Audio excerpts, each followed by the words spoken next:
Finally আমরা সেই 200 বছর পুরনো বট গাছের নিচে দাঁড়িয়ে আছি। আসসালামু আলাইকুম, সবাই কেমন আছেন? বট গাছ মানে বিশাল একটি বৃক্ষ। আজকে আমরা দেখব প্রায় 200 বছরের পুরনো একটি বট গাছ। আজকে আপনাদের নিয়ে যাচ্ছি চুয়াডাঙ্গা জেলার মুন্সিগঞ্জে। সবাই কেমন আছেন? চুয়াডাঙ্গার মুন্সিগঞ্জ থেকে সবাইকে শুভেচ্ছা জানাচ্ছি। আমি হাবিবুর রহমান। চুয়াডাঙ্গা সদর থেকে মুন্সিগঞ্জের দূরত্ব মাত্র 10 কিলোমিটার। যাওয়ার পথে রাস্তার দুই পাশে বিশাল মাঠ আর আম গাছের বাগান, যা দেখে সত্যি আমি অনেক মুগ্ধ।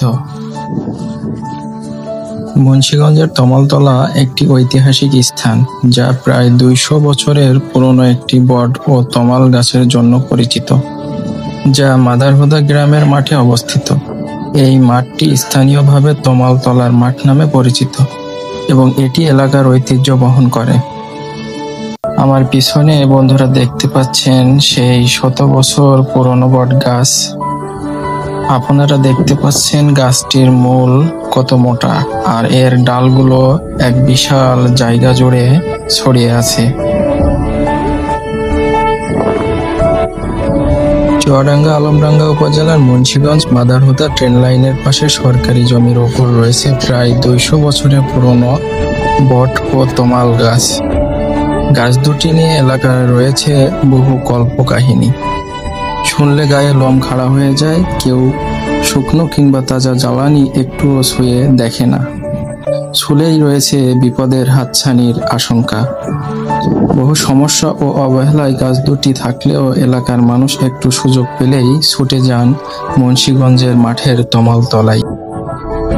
বহুদিন ধরেই প্রতিদিন অনেক দূর থেকে পর্যটক আসে তমাল গাছতলায়। প্রতি বিকেলে ভিড় জমে দর্শনার্থীদের। এলাকার কৃষক ও পথচারীরা একটু জিরিয়ে নেন প্রচণ্ড গরম কিংবা শীতে। সাধুভক্ত অনুরাগীরা আসেন দর্শন দিতে।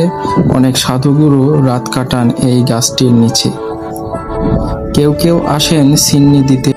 বহু বছর ধরে এই গাছ দুটি এলাকার ঐতিহ্য বহন করে চলছে। নেই সরকারি কোনো বরাদ্দ। সরকারি সাহায্য পেলেই মুন্সিগঞ্জ তমালতলা হতে পারে এলাকার মানুষের বিনোদন পার্ক।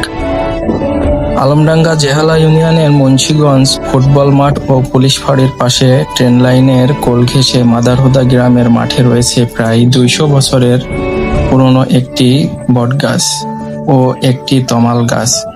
তমাল গাছের নাম অনুসারে মাঠের নামকরণ হয়েছে তমালতলার মাঠ। এই গাছ নিয়ে অনেক গল্প কাহিনী রয়েছে।